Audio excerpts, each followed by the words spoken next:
Disclosure. CPI, or the Cryptid Paranormal Investigators, is a story drawing inspiration from a wide variety of internet urban legends, scary stories, and strange mythos. These stories are often referred to as creepypastas, a term that derives from the word copypasta. The story takes several characters from these tales and reanimates them into a new world, giving them an overarching backstory and connections to each other. These characters can be easily identified, but due to some of their stories not being under Creative Commons copyright, we have chosen to change a few identities. Our goal is not to infringe upon any other stories, but to bring joy to the listeners, as these stories once did for us. Please enjoy Morgan Morales. Mommy, please, won't you let me play with him? Rosie, I thought I told you to stop playing with that thing. It's creepy. Mommy, please, just this one time, let me. Okay, fine. You can play with it one more time, but then go downstairs and wash your hands, okay? Thank you, Mommy.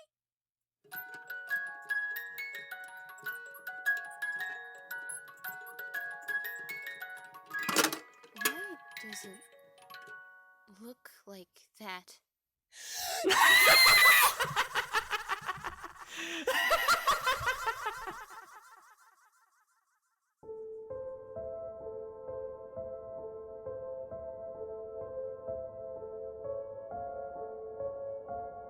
Well, hello there. I see you came back. I can't say I'm surprised. Who doesn't enjoy a good story about serial killers, murdered children, and dead dogs? I won't hold you for too long this time. I'm sure you'd like to hear about our protagonists, Zeke and Francesca. Don't worry, we will get to them. But first, a question for you, friend. Did you sleep well? That's great to hear. I have another question for you. Have you ever eaten a clown? No? Good. I hear they taste funny. Last week we met our protagonists, who both seem to have a dark past. Zeke at a young age was framed for the murder of his family, locked up and left to rot. Francesca at a young age experienced something similar. What was it, though? Well, why don't we get into our story and let Franny tell us? This is episode 2. Taste Funny.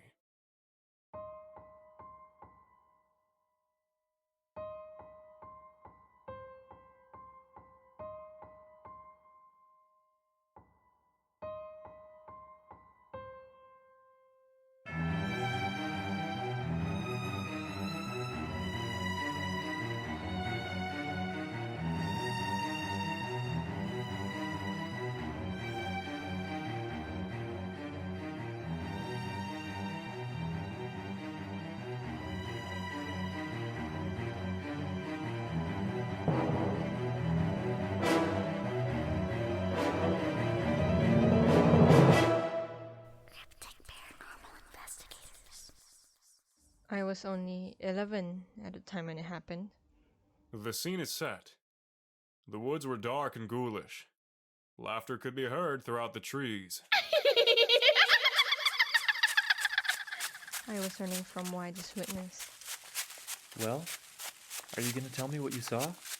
I watched 3 of my friends get murdered by the attendant. He simply took to his head and her neck snapped. Wow, that's violent. You asked to hear about it. So, you 4 just went out into the woods randomly? In the middle of the night? Of course not. We knew what we were doing. Or at least, they did. So you intentionally went seeking the attendant?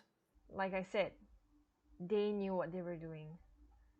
It's actually the only reason we decided to have a sleepover. I was only friends with one of them. So is that why you left? I beg your pardon? Is that why you left home and all of that? Yes.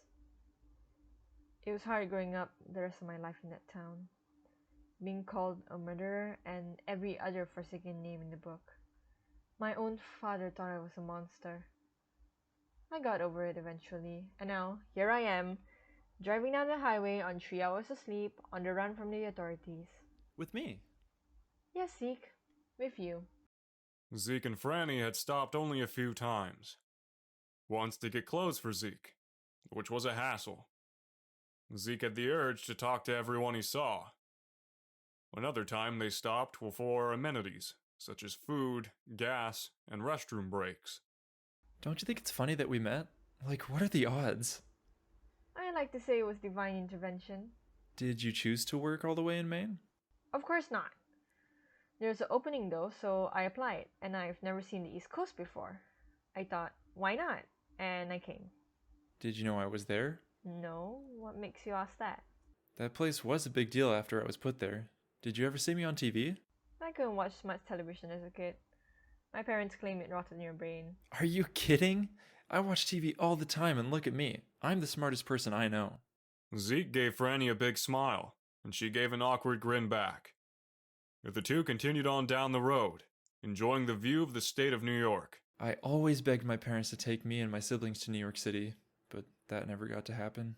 Zeke, your grammar blows me away. Anyway, if it were under better circumstances, I would be more than happy to take you. Yeah? But hey, once all of this is over and we prove your innocence, then perhaps we can take a really big vacation. You really mean that? Yes. Well, that is if I don't go to prison for helping you. Oh yeah, there's that. As they drove, Franny noticed the gas tank was almost empty, so they had to stop for gas. Gas and money weren't the problem. She just had to make sure Zeke wouldn't draw any attention to the two of them. Zeke, we have to stop for gas soon. I need you to stay in the car and not talk to anyone or do anything to draw attention to yourself. I don't doubt we're being hunted as we speak. Of course. Franny spotted a blue sign that read gas, next 1.5 miles. Okay. We are stopping up ahead then. I mean it, Zeke. Don't talk to anyone. Okay, I get it. Franny arrived at an old-looking gas station. It wasn't creepy, but it definitely wasn't approachable at night. The sign was old and faded. The gas pumps looked like they were from the 40s, and the only bathroom was behind the store in a shed-like building. She pulled into gas pump number 4, which was closest to the door. She gave Zeke a stern look, rolled down the windows, then left the car. The gas station didn't have an indoor area for the public, so the clerk took care of customer service from a small window. Can I help you? Yes, I just need to fill up my tank. Do you take debit? Only if you're pretty. Excuse me? I meant that as a compliment. I was saying I thought you were really pretty. Do you just tell every random woman you meet that you think they're pretty? Is that how you get your kicks? Is this the part where I melt and fall into your arms? Well, let me just tell you... Franny began to lecture the clerk. Meanwhile in the car, Zeke grew bored. He glanced at the ranting Franny and then the radio. He turned over the keys in the ignition so he could play the radio. He searched through station after station until he came across a news bulletin. Police are still on the hunt for Francesca Verma and Ezekiel Batson, who escaped from the Brookhouse Psychiatric Hospital on Wednesday. In other news, a mother in Rebel, New York has been placed into custody for the disappearance of her daughter, Rosie Baker. Authorities have not ruled out murder, but she is pending psychological evaluation after claiming a toy took her child. The following clip is of the incident. No, no, no, no, no, no, no, no! It was a toy. The toy is evil. It's a monster. It ate her. It ate my Rosie. I saw it. I can prove it. Please, you have to believe me. I need help. You have to believe me. You have to, please. Where are you taking me? Let me go. Rosie! How tragic. Zeke began to get excited. A strange laughing creature killing a child? Perhaps this was his lead to the Sandman. Franny! And then only at that point, I will only think of texting you back. Are you taking notes? How do you spell psychiatric? Franny, come here! Could you just hold on for a second? Oh, is that your boyfriend? Heavens no. Now, if you'll excuse me. Franny stomped over to Zeke, her heels making a loud clacking noise. What is it, Zeke? I was educating that buffoon. We're on the radio! Yes, Zeke. We're both criminals now. Remember?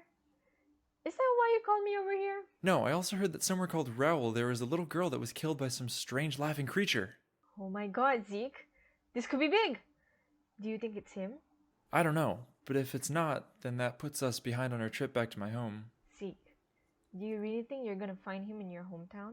I have to try. Zeke, if we go there, the police will be looking for us. We might have a better shot with this. Do you really want to go to Rowell? Let's see where it is first. Franny turned around to yell at the clerk. You. Where is Rowell? It's about 2 hours north from here. Perfect. Thank you. Alright, Zeke.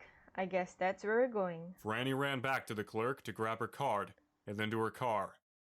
Before she stepped in, the clerk stopped her. Wait, so can I get your number? Oh, honey, you couldn't handle me.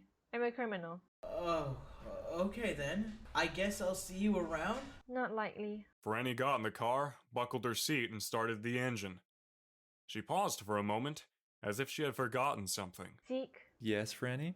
I forgot to pump the gas, didn't I? Yes. You were too busy being a criminal, remember? Hush it, Zeke. The two journeyed to the town of Rowell, New York. Meanwhile, in the not-so-far state of Maine, an investigation for the two fugitives was underway. News stations were littered across the scene, as were many authorities and federal investigators. I don't understand how, but I know Zeke Batson masterminded it all. Francesca is a smart, educated young woman and would never do such things to tarnish her hard work. So you are in belief this young woman is being held hostage and controlled by this Batson guy? Oh, certainly. At that moment, a man in a white Cadillac arrived at the scene. His car was unmarked, but he appeared to be an agent of some sort. The man stepped out of his vehicle and put a pair of sunglasses on. His suit was gray, but was covered by a black trench coat. He looked young, perhaps in his early 20s. He approached Dr. Piela and the detective. An interesting case we have here. Indeed. What are we working with? She believes it could be a hostage situation. She believes the male You're has... wrong. Excuse me? Dr. Piela, how well of a background check was there on Francesca Verma? It was rather thorough. She had no criminal record of any kind. She had a great education. You tell me you have no idea who she was? Francesca Verma? Does the name Tattletale Abductions ring a bell to you? Of course I knew all of that, but I don't believe in all the conspiracy stuff. Are you serious? That urban legend? What could some dumb story have to do with an actual crime? A woman with her troubled past should explain it all. So it's not a dumb story. It's the answer to all of our questions. That raises more questions. Fred, not friend. You don't have to worry about this case much longer. Why the hell do you say that? Because I'm taking it from here. Like hell you are. I've worked my butt off for years for a case like this, and I'm definitely not about to let some fancy PI come in and steal it from me. Well, you see, you're wrong about two things. One, I'm not a PI. I'm an agent for an organization that deals with these types of issues. Two, you will let me take this case over because you don't have a choice. You can't do that. You can't do that, right? Dr. Piela shrugged. The strange agent walked back to his unmarked vehicle and took a long, dramatic look at the facility. He proceeded to unlock his car and climb into the cab. He put his keys in the ignition. He went to start it.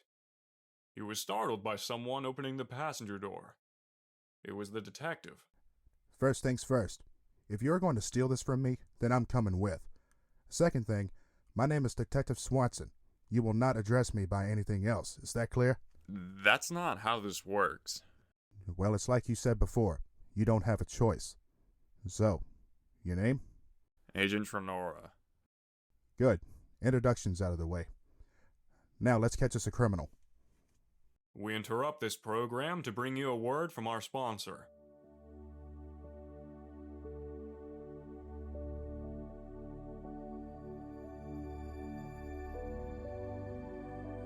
Hello there. Welcome.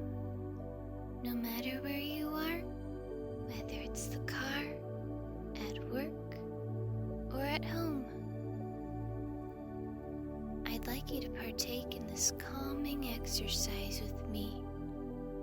Don't worry, you don't need a yoga mat, equipment, or anything. Just your breath. Are you ready? Take a deep breath in with me. Fill your lungs. Now breathe out. Let all the air escape your nose, along with any worries or stress or bad thoughts. Here at 5 Cents Spa, you can emerge yourself in a better you. Nourish your body as well as your soul. Listen to the sound of the music. Let it flow inside you and let yourself relax. It's okay. Just relax. Relax.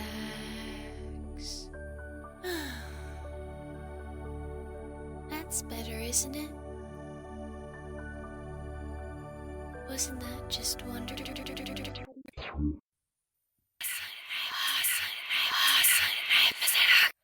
Zeke and Francesca arrived in the town of Rowell, New York. It was a quiet place, surrounded by trees. Quiet towns called for gossiping people, which meant they would have to go undetected, or the police would be back on their tails. Alright, Zeke. We're here. Now what? We should plan something. Pull over somewhere. Franny pulled over onto the side of the road, next to a green welcome sign. Franny pulled the lever underneath her steering wheel to pop the trunk open. I take it you need something out of your bags. Yes, actually. Come with me. The two exited the cab of the car and ran to the trunk. Zeke rummaged through a backpack with all of his research in it. He pulled out a few news articles as well as a strange leather notebook. Alright, so how does this help? Well, first we have to identify if this is Sandman or not. Every killer has an MO, right? I suppose. Sandman's prey appeared to be families. Usually it was the order of mom, dad, children. He always took out the mother first. But we know the mother is alive in police custody. Exactly. Then that dismisses the case. The mom's alive, which means Sandman wasn't the killer. That's not true, actually. There's no history of him attacking a family like this, so we just don't know that pattern. Because he only attacks nuclear families. I don't understand. You said so yourself, that every killer has an MO and his is killing nuclear families, 2 parents with children.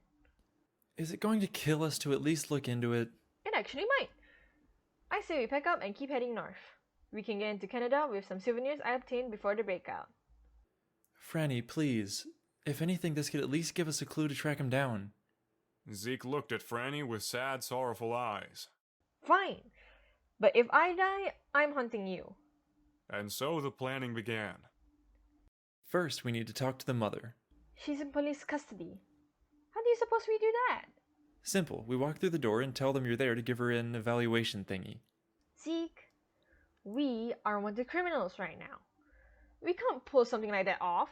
Besides, I'm not fully certified for that. Franny, I know you can pull this off. Please? After an hour of Zeke coaxing Franny, the two of them made it down to the police station. Franny was dressed clad in black. She wore small wire-framed glasses, and her hair was in a tight bun. Zeke stood next to her, dressed in a white button-up shirt and dress slacks. His hair was fixed back with mounds of hair gel, and he had a small press pass around his neck. They stood at a desk talking to a lazy receptionist. You're here to see who? The woman detained for the disappearance of her daughter.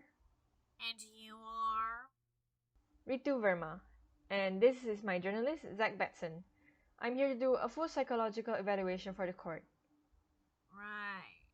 Head down the hall and to your left. There's an interrogation room. We'll have her brought in. You're not going to ask for identification? Do I need to? Certainly not.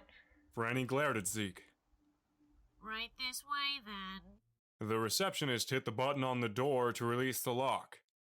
He nodded at the two of them to go forward, and they proceeded down the hallway. I can't believe that worked. It almost didn't because of you. Franny and Zeke made their way into a white room with a single table and 2 chairs placed across from one another. Franny took a seat and Zeke stood behind her. They waited for a brief moment until the officer brought the woman in. She was in distress. Her brown hair hung in her face. Her eyes were heavy from tears, and her posture was slouched. The officer sat the woman down, handcuffed her to the table, and then left the room. Hello, miss. My name is Ritu Verma, and my friend here is. I know who you two are. Francesca Verma and Zeke Batson. What do you want? Ma'am, we had questions about the incident. Are you here because you actually care, or because you want to call me a murderer? I would never do that. You said so yourself that you know who I am. I could never do that to someone who I know is innocent. Let's start with your name. Angela Baker. I go by Angie. Alright then, Mrs. Baker. Tell us everything. Okay. It was this evil thing that ate my daughter. Pure evil. She found this toy in the attic. I don't know where it came from. It must have been my grandma's or something. She showed it to me. Some kind of strange box. It's just covered in dust. It must have been older than the house. She was so persistent. She begged and begged me to play with it, and I finally gave in. You know how little kids are. What could I do? She went and turned this crank, and out popped this thing. It let out this maniacal laugh. I swear it shook the whole room. And then it ate her. She didn't even move a muscle. She just looked up at it and it... I did nothing. I just stood there. I ran out of there as fast as I could, and I called the police, and they showed up and arrested me. At that moment, a memory was triggered in Franny's head about her childhood. I told you what happened. Tell us where they are. Their parents are worried sick. Please, believe me. You expect us to believe that some kids wearing masks took those 3 girls? Franny snapped back to the present. Miss Baker, I promise you I will do everything in my power. Franny, we can't help her. No, we can. We have the resources. Franny, we don't have the resources. What about the letter journal? It's not a journal, it's called the Cryptid Compendium. Zeke, are you sure you're not crazy? Look, I know this isn't Sandman, but that doesn't mean we can't help her to get her daughter back. The book gives us some knowledge and we can use it. We just have to know where it is. Come on. I know if someone like us came into your life, things would be different. Zeke pondered for a moment. He thought of the woman and the child, and then himself. This one time, alright? Of course. Miss Baker, where is this thing? It's in my attic. The address is 2489 Turtle Rock Avenue. Awesome, I'll start looking through the book. Wait, we can't do this without her. Sure we can. Now let's hurry up. I need to use the restroom first. Please keep her company until I get back. Franny quickly exited into the hallway, where she ran to the receptionist at their desk. Can I help you? Yes, you can actually. Zeke waited in the interrogation room with Miss Baker. He would awkwardly make eye contact with her, then look away. I know you didn't kill them. What? You didn't kill your family. The two were interrupted by a winded Franny bursting into the room. She seemed excited. Alright, Mrs. Baker, you're coming with us. Really? Franny walked over to the table and pulled out keys to the cuffs, and freed the mother. Wait a minute, how is that possible? I had a conversation with the receptionist. Interesting. Now, quit your yapping. We only have so long before the other officers notice what we're doing. Wait, Franny! The 3 rushed out of the room into the echoing hallway. They avoided 3 officers and made their way past an unconscious receptionist. Jesus, Franny, did you kill him? Of course not. Can we maybe have this conversation when we get out of here? Right. As they all hopped into the cab, an alarm from inside sounded. Franny quickly started the car, put it in gear, and drove out of the area. Well, that was fun. Her too. Fun is not what I would call that. So, do you happen to have a habit of helping alleged murderers escape police custody? It's not a bad gig. Mrs. Baker guided the 2 to the house located deep in the woods. They arrived at the green, 2-story house, surrounded by pines and police tape. It appeared to be centuries old, maybe dating back to the Civil War. and they parked in front of the house for easy access to the car just in case. You live here? Have you never watched a horror movie? Yeah, it's creepy, but this is home sweet home for me. I inherited it from my grandmother, bless her soul, and this is the only place we had to go after my... Okay, not to be mean, but we don't need all of the exposition. We're trying to track down a monster, remember? Yes, sorry. Good point. Franny, should we do this? Isn't it illegal to break into a crime scene? That's a good one, Zeke. Also, you can't break into a crime scene if it's not enclosed.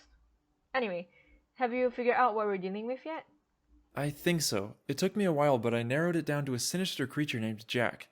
He's part toy or something and wears a black and white clown suit. It said that he has razor-sharp teeth, long pointed fingers, and has a big grin with black eyes. He hides in a big box waiting for a child to let him out so he can eat them. Okay, so does any of that tell us how to stop him?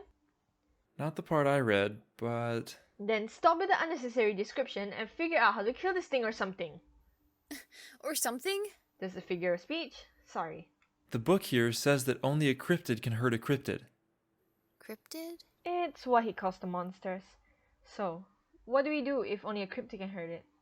Well, it says here we can ask it nicely. Ask him or bargain with it. Ask it nicely. Why didn't you just say so?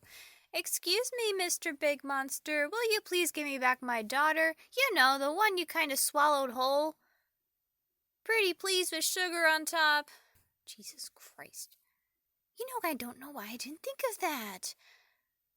You know, I think instead we should beat the crap out of it. I agree. Or we can build a ritual to trap him in something called the Zalga Totem. What is that? I don't know. Maybe it's like the place they're from? How do we do it then? We need to wait till nighttime. We also need a bunch of candles, chalk, and an item of his. I have plenty of candles. We also have the box he was in up in the attic, so we should be set. I also have chalk. Good, now we just wait till sundown. It's always sundown with these things. The three waited for 4 hours, until the sun set in totality. Once it was dark, they made their way into the house. They marched through many of the rooms, carefully collecting candles. As they approached the living room, Zeke's eyes became fixed towards the fireplace. On the mantel sat a picture frame, with Angie and her daughter.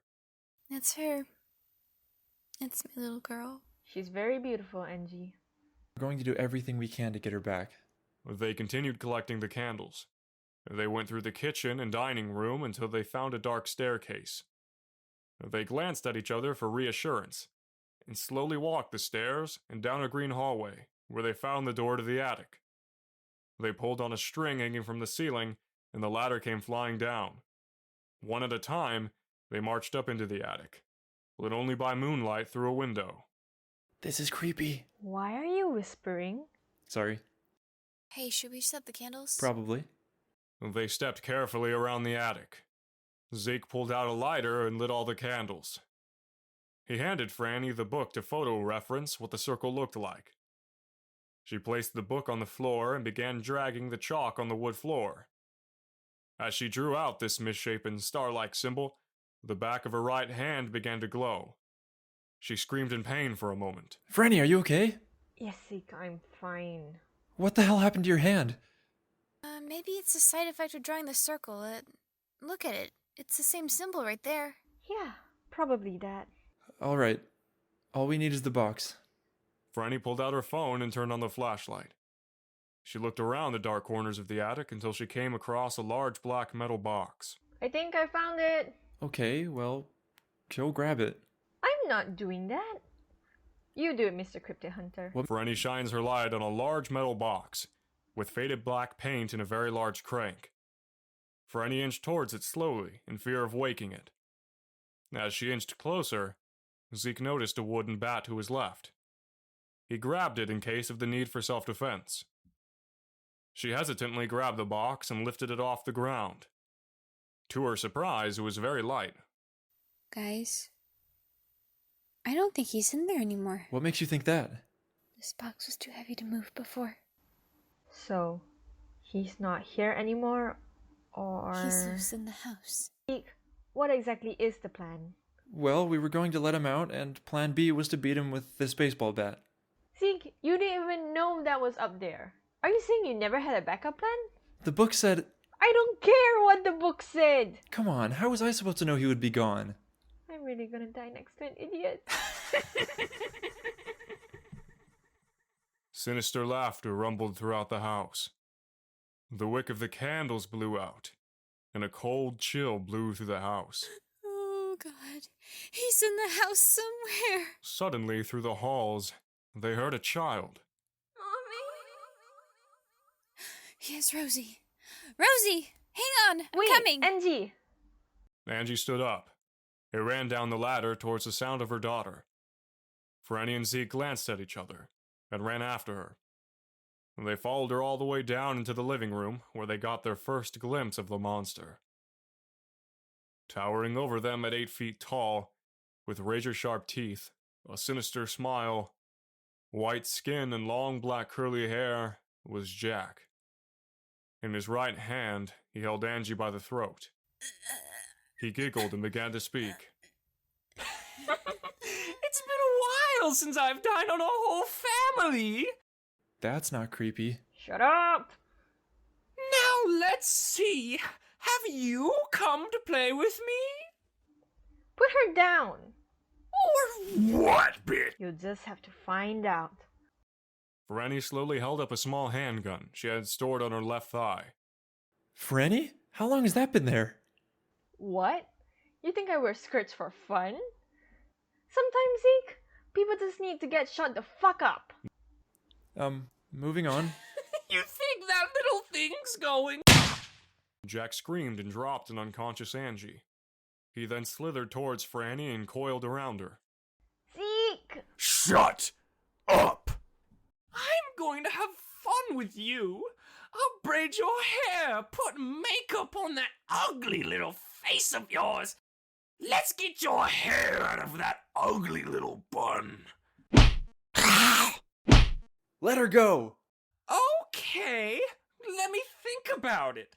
No! Zeke began to hit Jack with the bat repeatedly. He would hiss and Zeke would swing. This process repeated until Zeke broke the bat across his face, causing one of Jack's teeth to fall out. The monster became enraged and tossed Franny. His new target was Zeke. Jack seemed to grow larger and hovered over Zeke. He shoved him to the ground, leaving him to grovel. Get away from me! Yes, fear me. It just makes you taste more delightful. I know who you are, and I have seen him. That will make this much more satisfying. Zeke groveled until randomly Jack began to scream. It would appear that Franny used the broken tooth and stabbed Jack in the shoulder blade. Only a cryptid can kill a cryptid. Zeke used this as an opportunity to run back to the broken bat and strike Jack again. This tactic worked wonders. Franny would stab him in several places, while Zeke would hit him from the other side. They did this until the creature was injured and weakened enough. Stop! As the creature trembled in rage, Zeke grabbed the broken bat and quickly shoved its splintered end into his ribcage. He let out a fearful scream and began to bleed a strange blue goo. Zeke swung the bat once again, but this time it cut cleanly through him. Give me back the little girl. Fine. Jack began to gag, trying to hack up Rosie. He gagged and gagged until... Oh my god. Rosie! Angie picked herself off the ground, and her daughter ran and embraced her. Jack looked at all of them.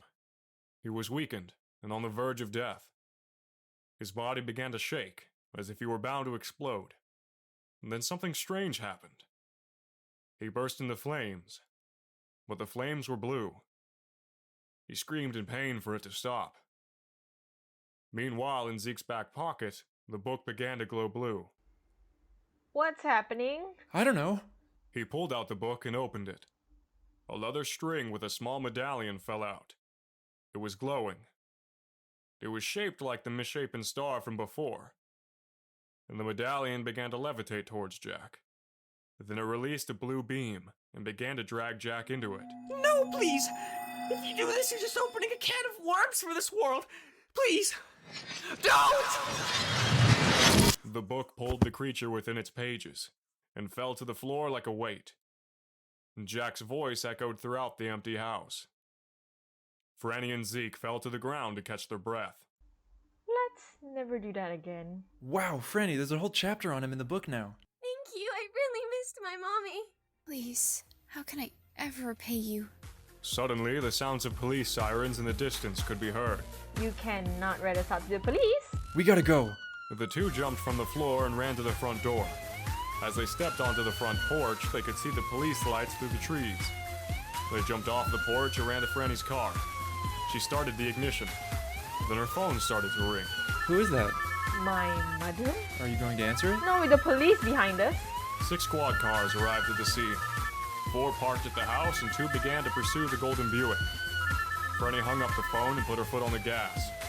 She began to speed off with Zeke as the police pursued them. She glanced in the back seat for a moment and noticed the black metal box from Jack was sitting there. Oh, hell no. Zeke, throw it out the window. As he did, Franny was getting another phone call. Maybe you should answer that. No, I don't think I will.